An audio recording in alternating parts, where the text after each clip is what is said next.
Dear student, स्वागत है आपका आरएस के क्लासेस में। हम लोग उत्तर प्रदेश पुलिस परीक्षा से संबंधित केस स्टडियों पर चर्चा कर रहे हैं और उनका हम विश्लेषण देख रहे हैं। यदि हमारा विश्लेषण पुलिस की स्टडी से संबंधित अच्छा होगा तो हम पुलिस मानसिक अभिरुचि और कानून व्यवस्था से संबंधित आने वाले प्रश्नों पर जो है अच्छे से उनको टैकल कर पाएंगे और उनको अच्छे से जो है समझ कर पाएंगे वहाँ पर एग्जाम हॉल में। आइए, आज का टॉपिक हमारा धार्मिक मामलों से संबंधित केस स्टडी पर पुलिस का क्या रुख होना चाहिए, उसको क्या निर्णय लेने चाहिए और कौन सी स्थितियां उसके सामने उत्पन्न होंगी या उत्पन्न हो सकती हैं। तो पहला केस है कि एक छोटे शहर में दो धार्मिक समुदायों के बीच एक मंदिर निर्माण को लेकर विवाद उत्पन्न हो जाता है। विवाद बढ़ते बढ़ते हिंसक झड़प में बदल जाता है, जिससे कई लोग घायल होते हैं और कुछ संपत्तियों को नुकसान पहुंचता है। तो क्या प्रश्न बन सकता है? प्रश्न यह है कि विवाद की जानकारी मिलते ही पुलिस को सबसे पहले क्या करनी चाहिए। तो विवाद की जानकारी मिलते ही पुलिस को सबसे पहले क्या करना चाहिए? सबसे पहले पुलिस को तुरंत मौके पर पहुंचना चाहिए।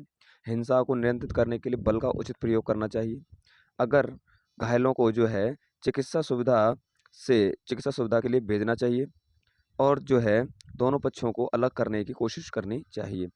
तो आपने देखा कि किस तरीके से जो है पहला जो हमने उसका उत्तर देखा है कि भाई सबसे पहले पुलिस को क्या करना चाहिए यदि दो मंदिर का मामला है और विवाद होता है तो। आइए दूसरी बात करते हैं कि दोनों समुदायों के बीच पुलिस कैसे शांति को बहाल कर सकती है और क्या कदम उठाएगी पुलिस। तो पुलिस जो है दोनों समुदायों के बड़े नेताओं के साथ मिलकर बातचीत करेगी। एक संयुक्त बैठक का आयोजन करना चाहिए उसको। इसके अलावा पुलिस को तटस्थ रहना चाहिए और तटस्थ रहकर विवाद को सुलझाने की जो है कोशिश करनी चाहिए। तो अगर हम देखें तो भाई पुलिस किन किन चीज़ों को यदि यदि धार्मिक मामला है, क्योंकि धार्मिक मामला बहुत संवेदनशील मामला होता है, तो प्रमुख रूप से जो पुलिस के जो व्यवहार हैं उसमें कौन कौन सी जो है सिद्धांत को अपनाएगी पुलिस। तो पुलिस को हमेशा निष्पक्ष रूप से काम करना चाहिए। दूसरा, संवेदनशील और संयमित होना चाहिए। उन्हें कानून का पालन करना चाहिए, अर्थात कानून के अनुसार ही कोई भी कार्रवाई करने की अनुमति होनी चाहिए। बिना किसी भेदभाव के जो है सार्वजनिक शांति और सुरक्षा को प्राथमिकता देनी चाहिए। सार्वजनिक शांति और सुरक्षा जो है इनकी बहुत अच्छी प्राथमिकता होनी चाहिए। पहली प्राथमिकता में से एक होनी चाहिए। दूसरा केस क्या है? दूसरा केस है कि एक बड़े शहर में धार्मिक उत्सव के दौरान एक धार्मिक जुलूस के मार्ग को लेकर दो समुदायों में विवाद हो जाता है। दोनों पक्ष एक ही मार्ग का उपयोग करना चाहते हैं, जिससे तनाव बढ़ता है और झगड़े की स्थिति उत्पन्न हो जाती है। ये वही आपके लिए केस स्टडियाँ हैं जो आपको दिन रोज अखबारों में या धार्मिक उत्सवों के दौरान देखने को मिलती हैं, जुलूसों के दौरान देखने को मिलती हैं। तो प्रश्न क्या बन सकता है कि धार्मिक जुलूस के मार्ग के विवाद को लेकर जानकारी मिलते ही पुलिस को क्या करना चाहिए? तो पुलिस को तुरंत दोनों पक्षों के प्रतिनिधियों से बैठकर बातचीत करनी चाहिए और एक वैकल्पिक मार्ग का सुझाव देना चाहिए। और पुलिस को स्थिति को शांत रखने के लिए अतिरिक्त बल की तैनाती करनी चाहिए और उस क्षेत्र में फ्लैग मार्च भी करना चाहिए पुलिस को। अगर अगर धार्मिक जो जुलूस निकल रहा है शांतिपूर्ण ढंग से संपन्न कराना है, तो पुलिस को क्या-क्या उचित कदम उठाने चाहिए, इसके बारे में भी चर्चा की गई है। तो पुलिस को जुलूस के दौरान हर मार्ग पर पर्याप्त पुलिस बल तैनात करना चाहिए, बिल्कुल सही है। इसके अलावा संवेदनशील स्थानों पर जो है सीसीटीवी कैमरे लगाए जाने चाहिए। जुलूस के आयोजकों के साथ समन्वय बनाना चाहिए और साथ ही पुलिस को यह भी सुनिश्चित करना चाहिए कि सभी नियमों का पालन हो रहा है या नहीं। इसके अलावा आपने देखा होगा कि जब भी कोई भी धार्मिक उत्सव या धार्मिक जुलूस निकलता है, पुलिस एक नियंत्रित व्यवस्था बनाती है। हर जगह-जगह पर गश्ती तैनाती करती है। इन सारी व्यवस्थाओं को लेकर पुलिस जो है क्षेत्र में शांति बनाए रख सकती है। तो यदि विवाद हो गया है, तो पुलिस को क्या रणनीतियाँ अपनानी चाहिए? तो सबसे पहले पुलिस को जो है मीडिएटर की भूमिका निभानी निभानी चाहिए या मध्यस्थता की भूमिका निभानी चाहिए। दूसरा, पुलिस को तटस्थ रहना चाहिए और उसको समाधान निकालना चाहिए।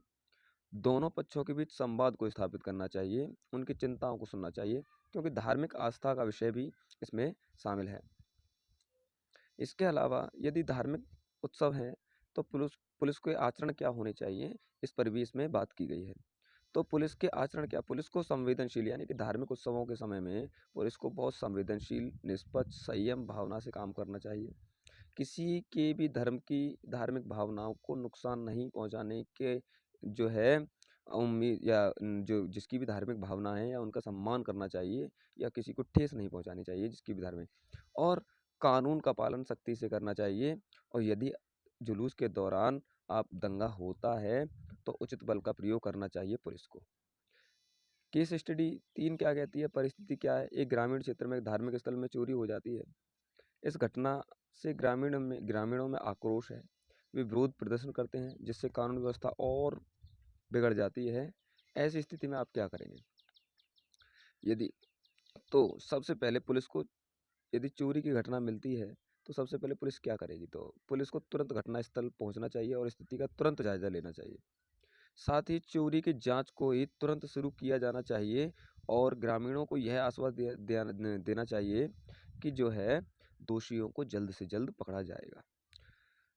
यदि पुलिस के खिलाफ वहां पर विरोध प्रदर्शन किए जा रहे हैं, तो आप उसको कैसे शांतिपूर्वक तरीके से समाप्त करेंगे?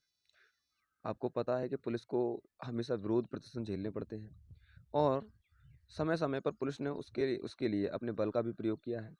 लेकिन यहाँ पर मामला धार्मिक आस्था को लेकर है। ऐसी स्थिति में प्रदर्शनकारियों से पुलिस को तुरंत बातचीत करनी चाहिए, उनकी मांगों को सुनना चाहिए, उनके ज्ञापन पत्र को भी लेना चाहिए।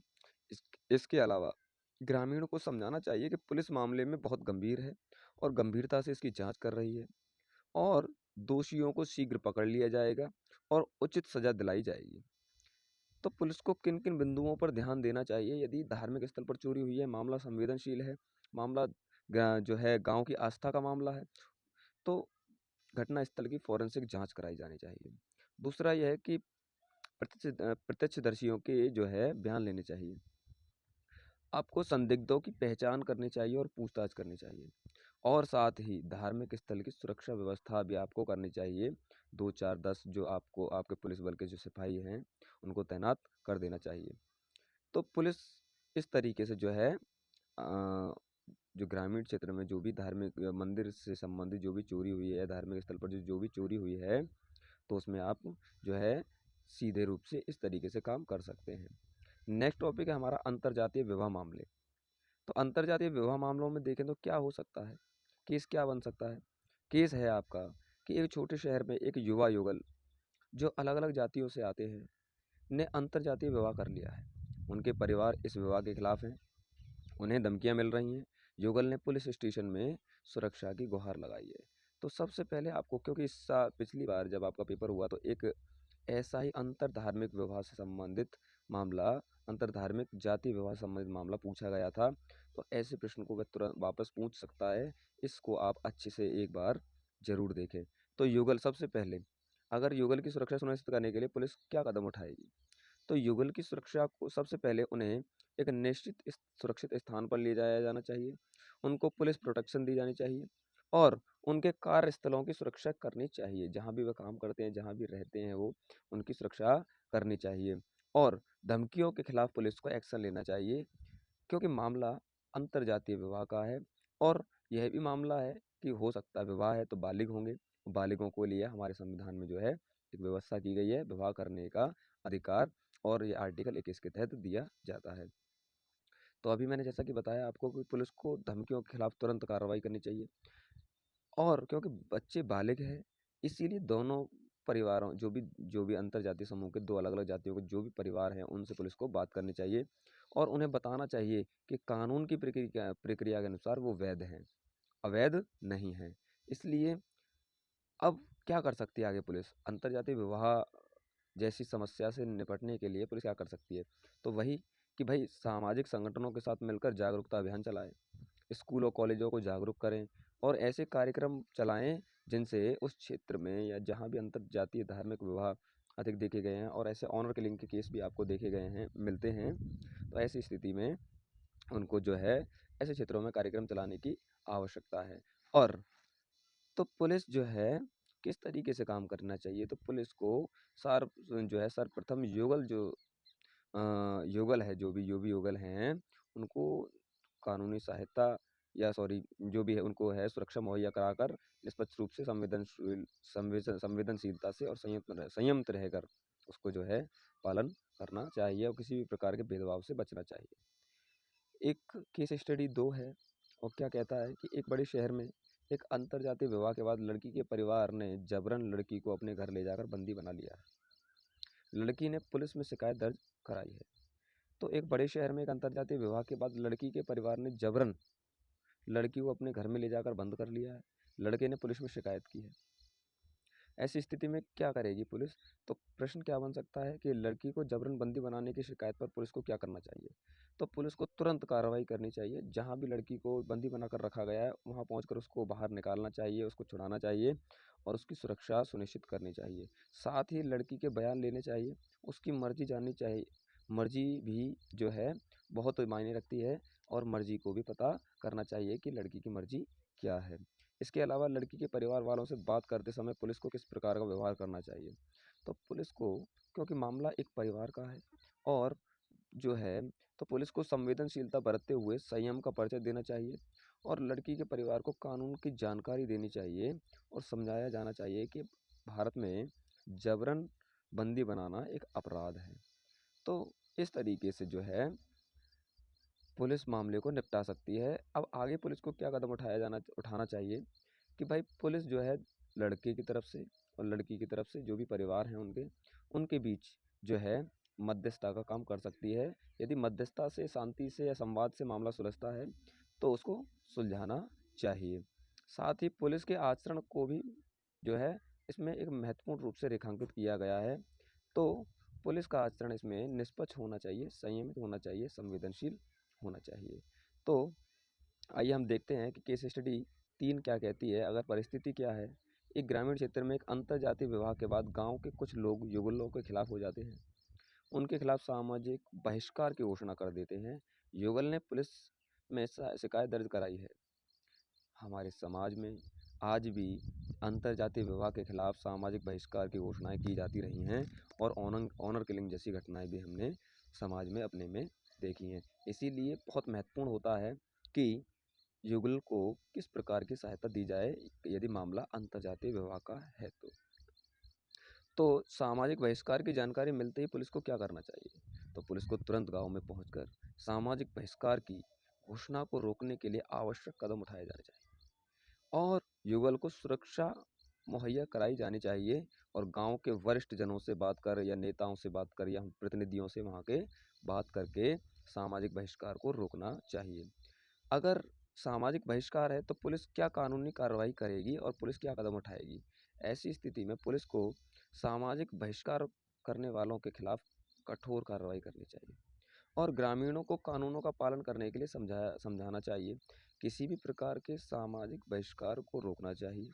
साथ ही अंतरजातीय विवाह के बाद उत्पन्न हुए सामाजिक तनाव को कम करने में पुलिस को जो है मदद करनी चाहिए और जो है ऐसे व्यक्ति जो सामाजिक बहिष्कार की घोषणा कर देते हैं, गांव से बहिष्कार कर देते हैं, ऐसे व्यक्तियों के खिलाफ कठोर कार्रवाई की जानी चाहिए।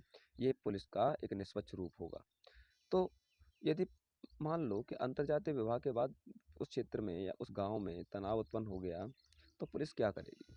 तो पुलिस सामाजिक संगठनों को साथ लेगी, सामाजिक कार्यकर्ताओं को साथ लेगी, जागरूक अभियान चलाएगी, अंतरजातीय विवाह गलत नहीं है इस बारे में ऐसी एक जो है जागरूक कार्यक्रम चलाएगी और बालिग जो हैं वो विवाह कर सकते हैं।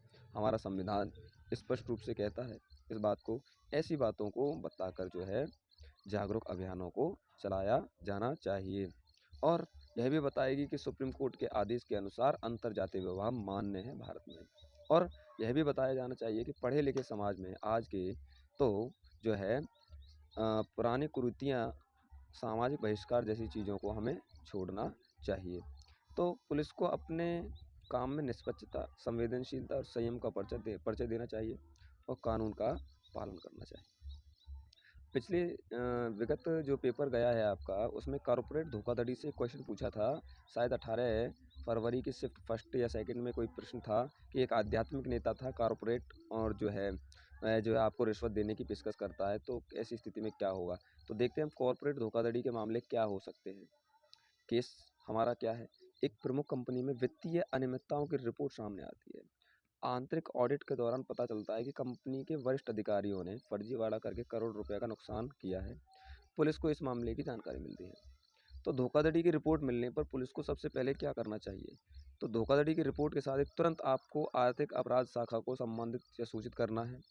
संबद्ध विभाग या जो भी जिस विभाग में जो है यह घोटाला हुआ है उस विभाग से आपको संपर्क करना चाहिए, पुलिस अधिकारी के रूप में हैं तो। मामले की प्रारंभिक जांच शुरू कर देनी चाहिए और जो भी ऑडिट में गड़बड़ियाँ पाई जा रही हैं उनकी जो है साक्ष्यों को एकत्रित करना चाहिए। यदि धोखाधड़ी के साक्ष्यों को एकत्रित करते समय पुलिस को किन-किन बिंदुओं पर ध्यान देना चाहिए, ये बहुत इम्पोर्टेंट है। तो फर्जीवाड़े की प्रकृति क्या है, उसका दायरा कितना बड़ा है या कितना छोटा है? वित्तीय दस्तावेज़ों का सही आकलन करना चाहिए या करवाना चाहिए, कोई भी आप एडॉप्ट कर सकते हैं और वित्तीय दस्तावेज़ों को दिखवा सकते हैं। जिसने भी ऑडिट में गड़बड़ी की है तो उन दोषी व्यक्तियों के खिलाफ कार्रवाई करनी चाहिए। इसके अलावा कंपनी की आंतरिक प्रक्रियाओं की जांच करनी चाहिए कि कंपनी ने किसी अन्य तरीके से तो जो है ये धोखाधड़ी नहीं की है। अगर धोखाधड़ी की है तो किस तरीके से की है, क्या प्रोसेस है, उसकी इंटरनल प्रोसेस क्या रही है। तो नेक्स्ट 5वां कहता है कि भाई जो धोखाधड़ी के आरोपी हैं उनको गिरफ्तार किया जाना चाहिए। अगर मामला है कि अधिकारियों के खिलाफ क्या कार्रवाई करे पुलिस, तो सबसे पहले पुलिस को जो भी अधिकारी हैं, जो भी ऑडिट कंपनी के अधिकारी हैं जिन्होंने भी कॉर्पोरेट धोखाधड़ी की है तो उनके खिलाफ जो है गिरफ्तारी वारंट जारी करना चाहिए और कठोर कार्रवाई करनी चाहिए। वित्तीय अनियमितताओं के प्रमाण पत्र इकट्ठे करें और वित्तीय अनियमितता कहाँ कहाँ हुई है उनको सबको एक सीक्वेंस में लगाकर जो है एक चार्जशीट जो है तैयार करें।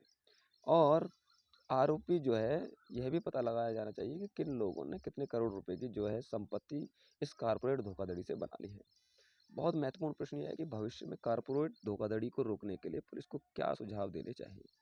तो सुझाव ये हैं कि कंपनी का नियमित ऑडिट और वित्तीय जांच लागू करनी चाहिए। आंतरिक नियंत्रण प्रणाली को बहुत मजबूत करना चाहिए। कर्मचारियों के धोखाधड़ी के प्रति जागरूक करना चाहिए और उनको प्रशिक्षित करना चाहिए। धोखाधड़ी की रिपोर्टिंग और शिकायत निवारण तंत्र तंत्र के लिए प्रभावी बनाना चाहिए और विसिल ब्लोअर जैसी प्रणालियों को भी लागू करना चाहिए। विसिल ब्लोअर वो होते हैं जो गुप्त रूप से सूचना जारी करते हैं कि यहाँ धोखाधड़ी होने की पूरी संभावना है। तो दोस्तों आज का हमारा टॉपिक यहीं समाप्त हो रहा है। हमने यहाँ पर 3 टॉपिक को कवर किया है। पहला टॉपिक था धार्मिक स्थलों पर चोरी का मामला था, दूसरा था अंतर्जातीय विवाह का और तीसरा कॉर्पोरेट धोखाधड़ी का मामला है। तो हम लोग जो है इस सीरीज़ को यहीं समाप्त कर रहे हैं। ये सीरीज़ अब आपकी जो है आप इनको रिपीट करके देख सकते हैं और इस सीरीज़ के माध्यम से जो भी आपको फ़ायदा मिल रहा है आप उसको उठाइए और इसको आप 1.5x की स्पीड पर देख सकते हैं, 2x की स्पीड पर देख सकते हैं यदि आपको समझ में आता है तो। यदि नहीं आता है तो आप एक बार अच्छे से इसको जो है पॉज़ करके भी वापस देख सकते हैं। आप लोग इसको आपको यदि वीडियो पसंद आती है तो लाइक करें और शेयर करें, सब्सक्राइब करें और अधिक से अधिक अपने मित्रों तक इसको पहुँचाएँ। जय हिंद।